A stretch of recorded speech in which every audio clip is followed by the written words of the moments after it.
Eh, soal jilbab ini sebetulnya dasarnya di dalam Quran itu hanya ada 3 ayat sebetulnya. Ayatnya itu saja sejak 15 abad lalu, tapi kontroversinya bisa muncul kapan-kapan waktu.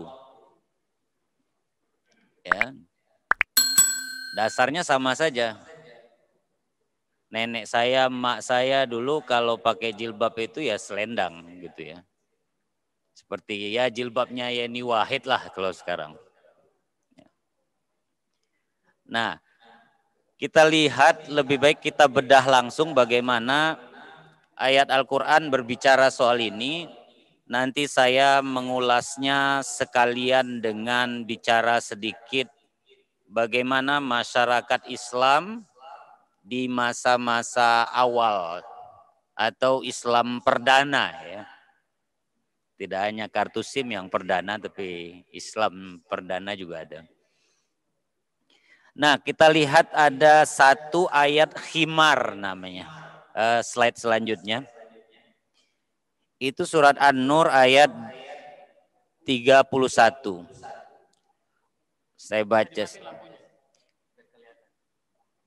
Bacaannya wa kullil mu'minati yaghdudna min absarihimna wa yahfazna furujahunna. Mungkin tidak perlu semuanya saya bacakan. Tapi di sini ada kata-kata wal yadribna bihumurihinna ala juyubihinna.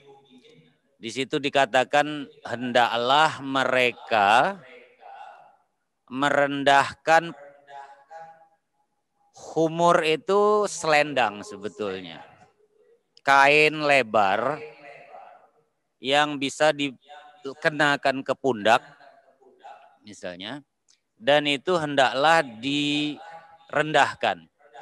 Karena di dalam masyarakat waktu itu, kalau saya baca-baca dari beberapa literatur, pakaian itu masih sangat sederhana. Pakaian hanya long dress dengan belahan di tengah. Dan kadang-kadang belahan di tengah ini kalau perempuan misalnya lagi membungkuk, itu akan kelihatan gitu. Nah, Quran memerintahkan untuk melebarkan jumbayannya itu tadi untuk menutupi bagian dada. Wal yadribna bihumurihinna ala juyubihinna. Lihat aja kata-kata juyub di situ. Itu juyub itu aslinya jaib, artinya kantong. Jadi yang ditutup kantong kalian, 2 kantong kalian. Itu bahasanya ya. Quran lihat ya dulu pernah Gus Dur bilang ada kisah porno begitu-begitu. Tapi yang ini kita lihat halus. Ya. Metaforis sekali.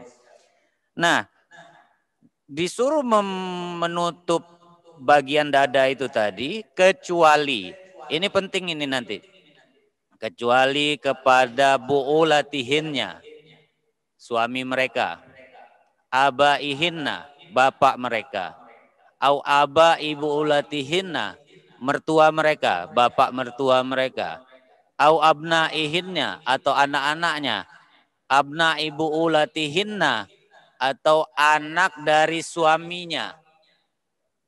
Kalau suaminya punya anak dari menikah sebelumnya misalnya gitu. Au ikhwanihinna atau sesama perempuan. Au bani ikhwanihinna atau anak kakak atau adik perempuan. Ikhwanihin itu tadi kakak atau adik ya. Seterusnya. Tapi yang menarik yang saya kasih warna kuning. Au ma malakat aimanuhun. Boleh tampak bagi budak-budak hamba sahaya kalian. Para penafsir mencoba mengatakan ini khusus budak perempuan bukan budak laki-laki. Tapi sebetulnya enggak ada. Itu hanya tafsir. Ya, ma malakat aimanuhun di situ kebanyakan terjemahan standarnya adalah budak, pembantu. Kalau bapak-bapak ibu-ibu punya misalnya driver misalnya. Nah, itu mereka termasuk orang yang dikecualikan boleh melihat ya bagian tubuh yang biasa tampak gitu. Ya artinya ya enggak juga telanjang gitu. Tapi kalau kita biasa misalnya pakai daster di rumah, ya itu sesuatu yang wajar gitu untuk tampak. Yang kedua ada kata-kata at-tabi'ina ghairi ulil irbati. Orang yang ikut kalian, nah ini pembantu juga ini. Tadi yang pertama tadi itu hamba sahaya, ya, yang nggak kita gaji, nggak segala macam. Ulil irbah ini taruhlah kita ngangkat anak misalnya. Atau orang yang sedari kecil misalnya ngikut kita. Udah seperti keluarga. Nah itu. Kata-kata ghairu ulil irba itu artinya mereka itu tidak berpikiran parno ya atau porno kepada kalian. Udah dianggap bagian keluarga gitu. Nah, dengan tafsir seperti ini saya kira beberapa isu kita mungkin sudah bisa selesai ya. Ya. Saya di rumah kalau istri saya pakai jilbab. Kalau tukang sayur datang, tidak serta-merta dia bisa langsung sekelebat dia bisa beli sayur gitu. Ribet lah pokoknya prosesinya. Dia harus ganti daster dulu, paling tidak ambil mukena dan lain-lain gitu. Tapi kalau pembantu saya ya sudah dia langsung gitu kan. Ah, yang seperti ini tuh sebetulnya sudah agak terselesaikan dan sebetulnya Quran secara nyata sebetulnya tidak terlalu jelimet dan tidak terlalu saklek juga dengan urusan jilbab ini. Ini banyak ya slide selanjutnya terjemahan ininya ayatnya. Saya nggak usah bahas terlalu panjang, tapi dua slide selanjutnya next lagi. Lagi. Nah ini. Ya, sebentar. Saya di sini ada terjemahan bahasa Indonesia ya yang saya pakai terjemahan Depak. Sebetulnya mohon maaf saya merasa agak salah kaprah. Terjemahannya kan janganlah menampakkan perhiasannya dalam kurung auratnya. Menerjemahkan perhiasan sebagai aurat itu saja, itu sudah salah kaprah. Walaupun terjemahan ya. Perhiasan ya perhiasan. Jangan menampakkan perhiasan. Perhiasan itu apa bentuknya? Bentuknya anting-anting, gelang, kemudian apa ini namanya? Kalung, ya. Itu namanya perhiasan, cincin. Bahkan celak mata itu juga dianggap perhiasan. Jadi sebetulnya terjemahan Depak sendiri sebetulnya sesat. Ketika menyebutkan janganlah menunjukkan perhiasannya dalam kurung auratnya. Kata zinatun di situ itu betul-betul perhiasan. Ya, bukan auratun dalam bahasa Arab ataupun kata-kata dalam bahasa Arab lainnya untuk sesuatu yang memalukan, bagian kemaluan itu sau'atun. Ini panjang urusannya. Kalau urusan ada kaidah yang menyatakan sesungguhnya tidak ada sinonimitas. Setiap kata itu unik. Tidak selalu sama dan identik artinya. Gitu.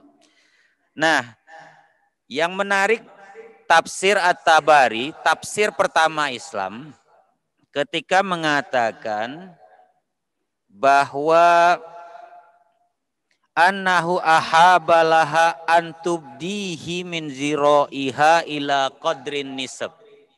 Perempuan itu boleh menunjukkan ya menunjukkan wajahnya bahkan sampai tangannya setengah lengannya. Ya, ini tafsir pertama loh. Penafsirnya wafat tahun 300-an Hijriah. Ya.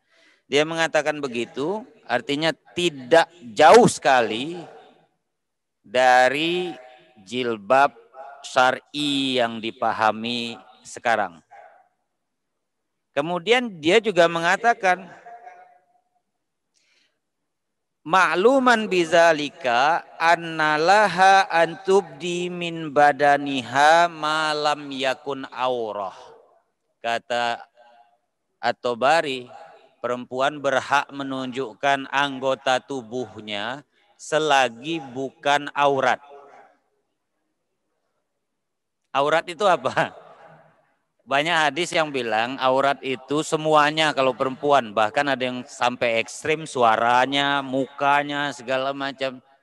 Tapi kata dasar aurat itu sendiri sesuatu yang memalukan kalau dibuka.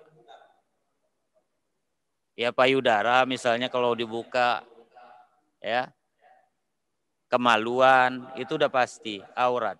Atau bagian-bagian tertentu yang bagi seseorang tidak layak untuk ditampakkan kepada orang lain. Jadi agak jauh sebetulnya dari rumusan kata aurat yang selama ini kita pahami. Saya setelah nerjemahin buku ini sebetulnya bilang sama istri saya, kalau kamu mau buka jilbab saya nggak keberatan. Tapi dia nggak mau. Ya sudah, nggak apa-apa gitu. Ya. Itu tafsiran dari At-Tabari ya. Kemudian ini banyak ceritanya bahwa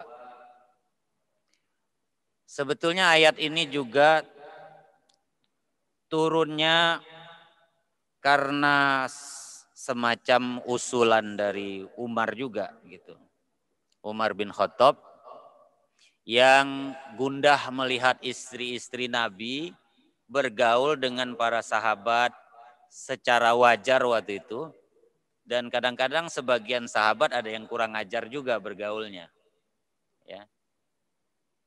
Datang ke rumah Nabi, minta makan, setelah dikasih makan, nggak pulang-pulang, masih nongkrong, masih nguping. Ya. Ini benar di dalam sejarah Islam, rumah Nabi itu ada namanya orang-orang ashabus suffah.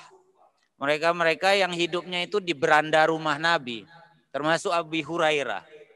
Periwayat hadis yang paling terkenal dalam Islam. Kadang-kadang menyebalkan, bahkan Aisyah kadang-kadang marah sama mereka. Misalnya ya, saya kasih contoh. Hadis Abi Hurairah yang menyatakan bahwa perempuan itu sial, pembawa sial begitu ya. Ya.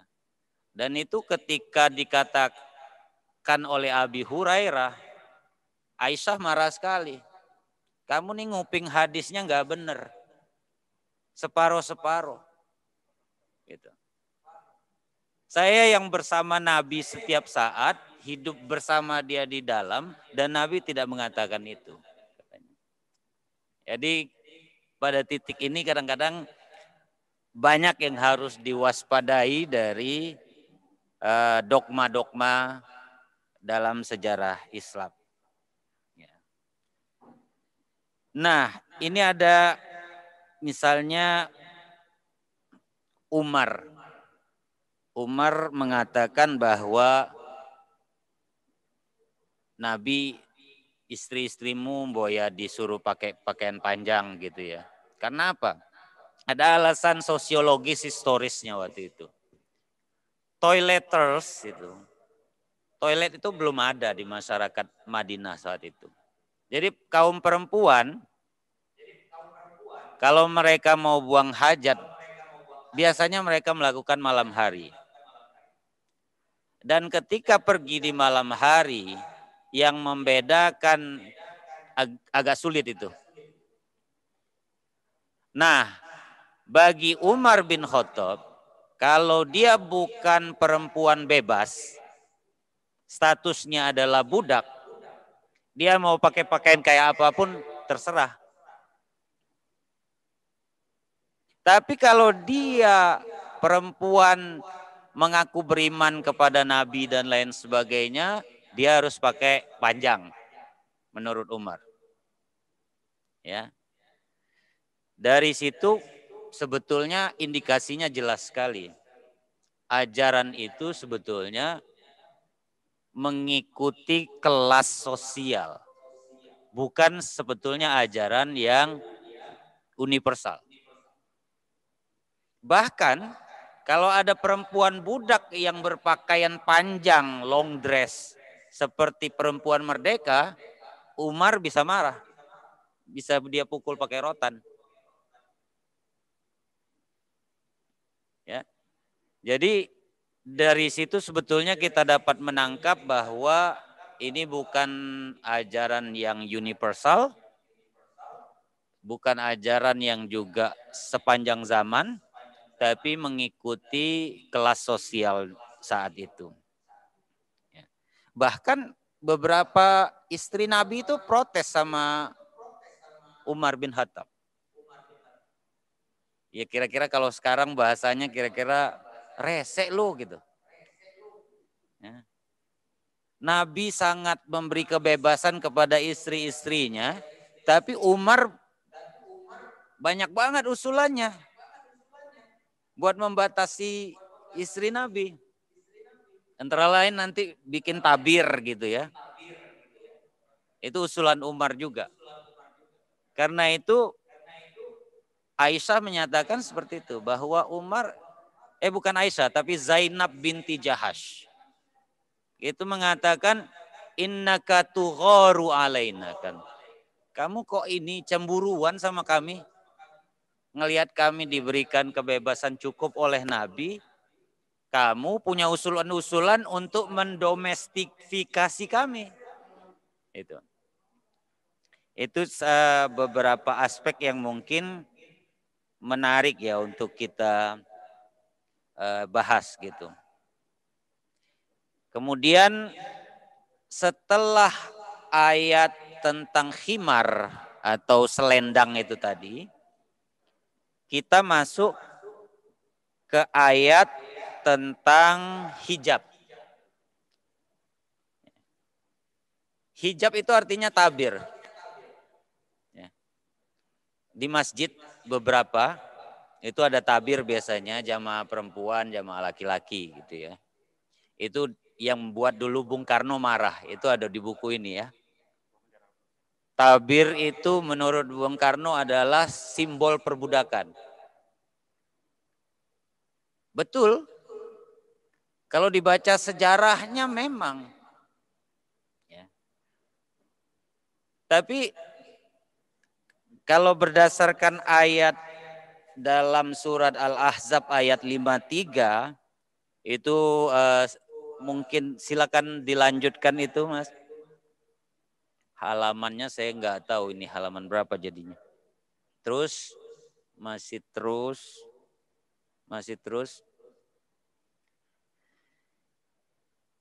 Ini ayatnya terus lagi ya, ini satu lagi.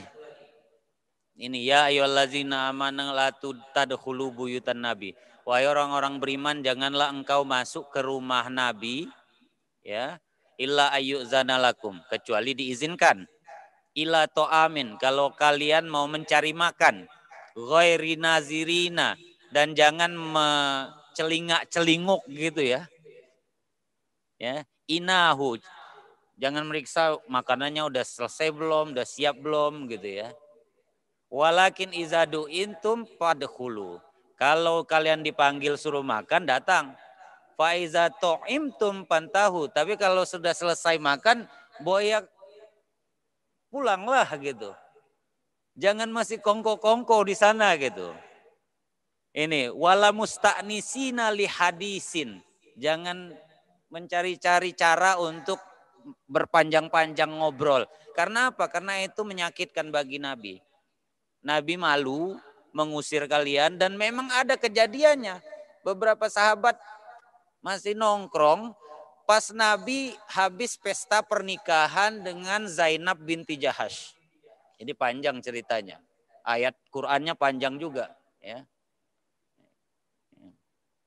Ada ayat yang bicara soal itu. Nanti pembahasan sendiri itu gitu.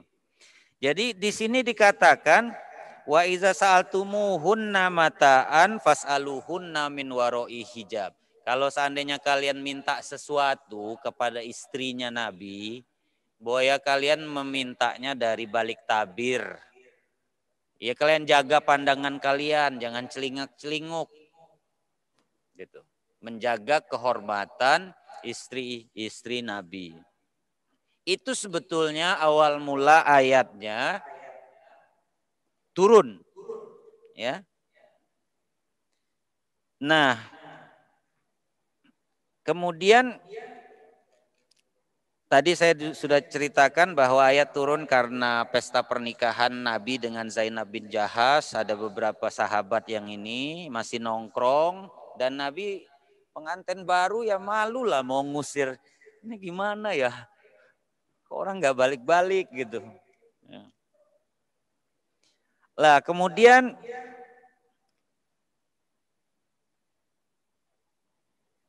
ada juga yang mengatakan ayat ini terkait dengan kejadian di mana Nabi mengundang 2-3 orang sahabatnya untuk makan dan kemudian tangan sahabat yang diundang itu tadi menyentuh tangan Aisyah istrinya gitu. Setelah itu mau muncul aturan boya inilah gitu, ada tabir gitu, pemisah. Walaupun masyarakat Arab ketika itu cukup egaliter dan istri-istri Nabi banyak yang kurang senang sebetulnya dengan Umar bin Khattab yang suka ngatur gitu. Gitu. Nah, kemudian ini juga terkait dengan keamanan, di mana orang-orang harus membedakan diri antara perempuan merdeka dan budak tadi itu, dan supaya mudah diketahui, ya, mana yang budak, mana yang ini. Dan hukum dalam hukum Islam fikih perbudakan itu panjang urusannya. Dan dulu ada kontroversi ya, salah satu dosen di UIN Jogja menulis tentang perbudakan. Ya. Cukup kontroversial, walaupun sebetulnya yang dia bahas itu sesuatu yang ilmiah dan benar secara historis. Cuman yang lain yang ikut heboh. Ya. Nah, budak-budak itu sebetulnya tidak punya status hukum yang bisa melindungi mereka. Mereka bisa dikawini kapan saja, ya. Mereka nggak punya hak. Mereka bahkan tidak boleh berpakaian seperti pakaian orang merdeka, perempuan merdeka. Ya. Kalau ayat-ayat tentang jilbab, khimar, hijab itu berlaku universal, mestinya tidak membeda-bedakan antara aturan untuk perempuan budak dan aturan untuk perempuan merdeka. Ya. Tapi nyatanya enggak seperti itu.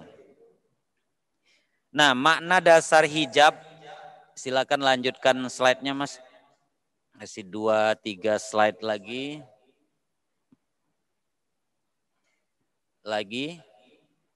Lagi sampai ada yang ini. Makna dasar hijab adalah tabir pemisah antara istri Nabi dan umatnya. Asbabun nuzul atau sebab-sebab turunnya ayat adalah pernikahan antara Nabi dengan Zainab binti Jahash. Usulan Umar cukup penting secara sosiologis waktu itu. Supaya ada tabir antara Nabi dengan istrinya gitu ya. Sebetulnya ini ayat juga spesifik untuk istri Nabi.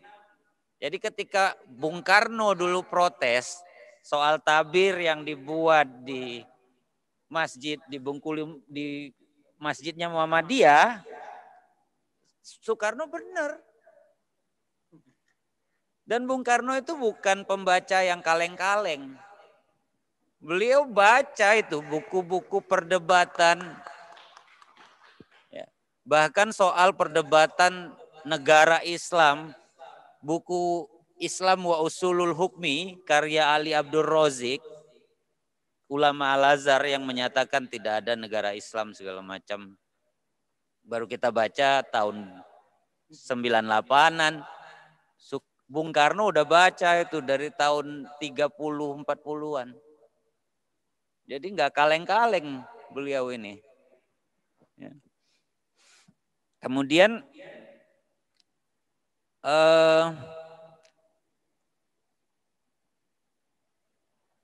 ya, saya sangat terkait dengan istri Nabi ya.